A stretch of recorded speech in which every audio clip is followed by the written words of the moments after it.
रहे हैं नेटवर्क 33 राजकुमार के साथ। तो चलिए बढ़ते हैं आज की कहानी की ओर। दोस्तों, राजनगर में पड़ने वाला प्रताप रेलवे स्टेशन आज भी भूतिया माना जाता है और ये स्टेशन आज भी कई सारी भूतिया घटनाओं को अंजाम देता है। ये घटना है रुद्र की, जो काफ़ी दिनों के पश्चात राजनगर स्टेशन पर पहुंचने वाला था। तो दोस्तों, क्या हुआ था रुद्र के साथ, तो चलिए जानते हैं। आज की शाम काफ़ी दिनों के मुकाबले काफ़ी शांत थी। आज माहौल में चुप्पी छाई हुई थी और रुद्र आज राजस्थान घूमने के बाद वापस घर लौट रहा था। पहले उसका घर राजनगर में नहीं था, पहले वो दिल्ली में निवास करते थे, लेकिन रुद्र के पापा एक गवर्नमेंट टीचर थे। इसी कारण उन लोगों को अक्सर इधर से उधर शिफ्ट होना पड़ता। लेकिन राजनगर की बात ही कुछ अलग थी। उस हरियाली के माहौल में वो शहर खिल उठता। उस शहर के अंदर दिन में लोगों की हलचल लगी ही रहती, तो वहीं रात के वक्त मानो शहर का एक कोना एकदम वीरान सा पड़ जाता। खैर, रुद्र जब राजस्थान से वापस लौटने वाला था तो रुद्र को राजनगर पहुंचना था। इससे पहले रुद्र कभी भी राजनगर नहीं पहुंचा था। उसने इस शहर का नाम तो काफ़ी सुना था, मगर वो कभी भी इस शहर तक पहुंचा नहीं था। खैर, जब रुद्र राजस्थान से राजनगर के लिए निकला तो उसने ट्रेन में सफ़र करना ही ठीक समझा, क्योंकि उसे ट्रेन में सफ़र करना बस के बजाय ठीक लगता था। जिस कारण वो ट्रेन स्टेशन पर पहुंचकर टिकट का इंतज़ाम करने लगा। उस समय उस रेलवे स्टेशन पर काफ़ी भीड़ लगी हुई थी, जिस वजह से टिकट का इंतज़ाम करना भी बेहद मुश्किल हो रहा था। खैर, रुद्र ने किसी तरह टिकट का जुगाड़ किया और आने वाली ट्रेन का वेट करने लगा। रुद्र राजनगर शहर में पहली बार दाखिल होने वाला था, इसलिए वह इस शहर से काफ़ी ज़्यादा अनजान था। थोड़ी ही देर के बाद ट्रेन भी प्लेटफार्म पर पहुंच गई। रुद्र अपना सामान लेकर ट्रेन के अंदर दाखिल हुआ। ट्रेन के अंदर कुछ ज़्यादा भीड़ तो नहीं थी, लेकिन गर्मी काफ़ी ज़्यादा थी, जिस कारण रुद्र बोगी के दरवाजे के पास आकर बाहर की हवा का लुत्फ लेने लगा। उस वक्त पसीने से लथपथ रुद्र को वो हवाएं अमृत की भांति प्रतीत हो रही थी कि उसका पांव किसी मजबूत चीज़ के अंदर एकदम से जकड़ सा गया, जिस कारण वह अपने पैरों को ज़ोर ज़ोर से हिलाने लगा। और फिर उसकी मुलाकात वहीं के एक बुजुर्ग आदमी से हुई। रुद्र उससे बातचीत करने लगा, क्योंकि उस बुजुर्ग व्यक्ति ने रुद्र के पांव को ट्रेन की जंजीरों से बाहर निकाला था। खैर, बाद में रुद्र ने बताया कि उसे राजनगर रेलवे स्टेशन पर पहुंचना है। ये सुनते ही वो बुढ़ा आदमी बोल पड़ा, बेटा, लोगों के अनुसार तो वो स्टेशन बिल्कुल भी ठीक नहीं है। कहते हैं कि वहाँ पर प्रेतों का वास है। अब इसके पीछे की हकीकत क्या है, ये तो मैं भी नहीं जानता। खैर, अब रुद्र ने इन सब बातों पर कुछ खास ध्यान नहीं दिया। खैर, वो ट्रेन के सफ़र को एंजॉय करने लगा। फिर कुछ देर के बाद ही ट्रेन एक छोटे से स्टेशन पर रुकी। देखने में वो स्टेशन एकदम सुनसान नज़र आया, क्योंकि उस स्टेशन पर दूर दूर तक कोई भी मौजूद नहीं था। लेकिन जहां ट्रेन को 5 से 10 मिनट के बीच उस रेलवे स्टेशन से निकल जाना चाहिए था, लेकिन ट्रेन अभी भी उसी जगह पर खड़ी थी। फिर जांच पड़ताल करने पर पता चला कि ट्रेन की एक बोगी के अंदर कुछ बदमाश लोग घुस गए हैं, जिस कारण वहां की पुलिस उन्हीं को ढूंढने की कोशिश में जुटी हुई है। कुछ देर के बाद ट्रेन वापस अपनी पूरी स्पीड के साथ प्लेटफार्म से निकल पड़ी। रुद्र अभी भी अपने स्टेशन के इंतजार में था, और जब उसने मैप निकालकर आगे वाले रास्ते के बारे में देखा तो उसने पाया कि ट्रेन रात के करीब 1 बजे के आसपास उस स्टेशन पर पहुंचेगी, क्योंकि छोटी मोटी जगह पर ही ट्रेन ने काफ़ी वक्त गंवा दिया था। वक्त बीतता गया। रुद्र ने राजनगर रेलवे स्टेशन के लिए काफ़ी बातें भी सुनी थी, जिस पर यकीन करना कोई आसान काम नहीं था। लोग उस स्टेशन के बारे में कुछ अजीब अजीब बातें भी करते, लेकिन हर बार रुद्र ने उन सब बातों को नज़रअंदाज करना ही बेहतर समझा।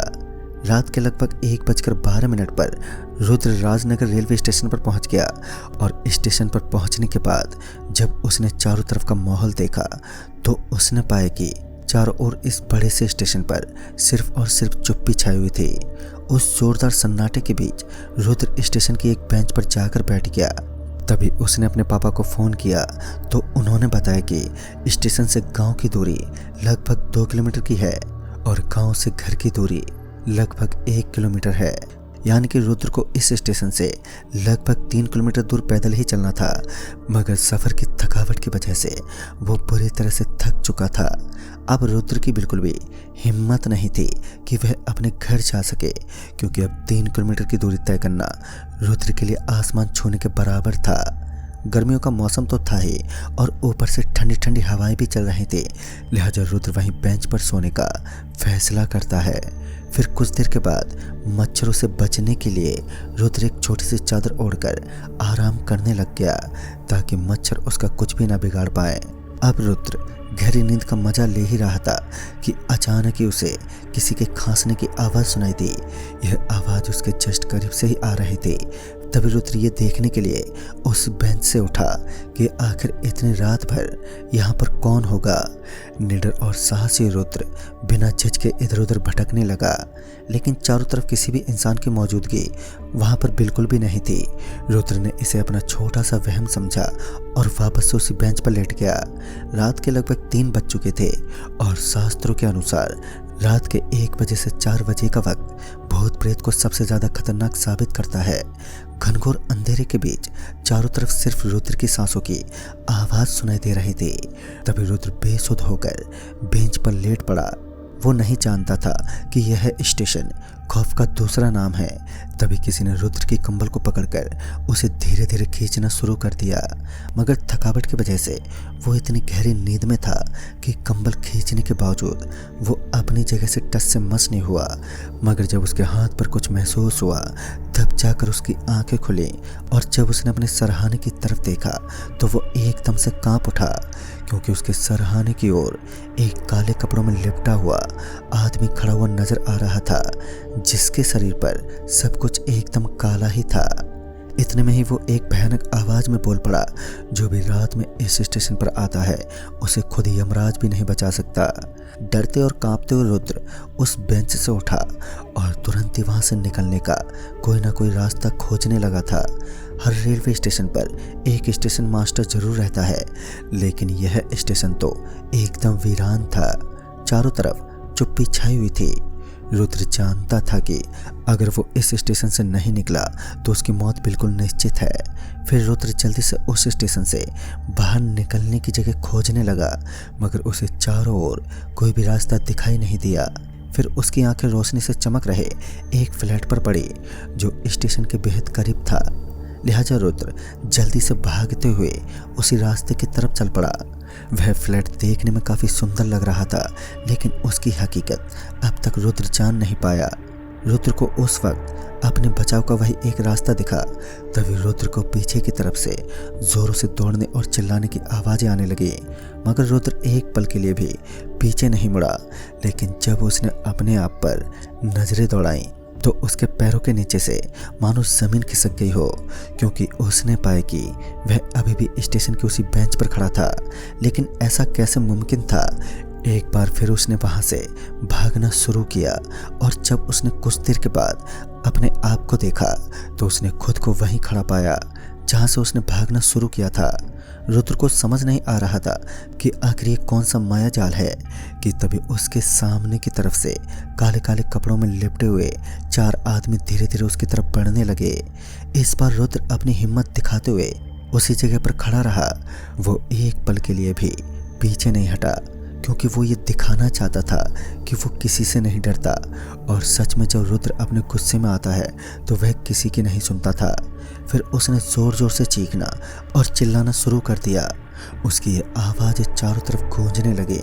वो स्टेशन पूरा उसकी आवाज़ों से गूंज उठा, लेकिन वो 4 लोग अभी भी उसी की आंखों के सामने वहीं पर खड़े नजर आ रहे थे, मानो रुद्र के गुस्से का उन पर कोई असर ही नहीं हुआ। और तभी उन चारों लोगों ने अपने मुंह के ऊपर से वह काला काला कपड़ा हटाना एकदम से शुरू कर दिया। उन सभी के मुंह से वो काला कपड़ा हटने के बाद रुद्र का मानो दिल दहल चुका था, क्योंकि उन सभी के धड़ पर कोई भी मुंडी नहीं थी, उनके सिर्फ धड़ी दिखाई दे रहे थे। रुद्र जब उस रोशनी की ओर देखने लगा तो पता नहीं क्यों, मगर वो रोशनी उसे कुछ अजीब संकेतों का आभास करवा रही थी। फिर रुद्र ने उस तरफ भागने के इरादे को खत्म किया और वो उल्टे दिशा में भागने लगा। वो चारों भूत भी रुद्र के पीछे लग गए, लेकिन रुद्र को कोई आवाज़ तक नहीं आई। वो अपनी पूरी ताकत झोंकता हुआ भागने लगा था। उस पूरे रेलवे ट्रैक पर सिर्फ एक लाइट की रोशनी फैली हुई थी, वो भी सिर्फ कुछ ही दूरी में।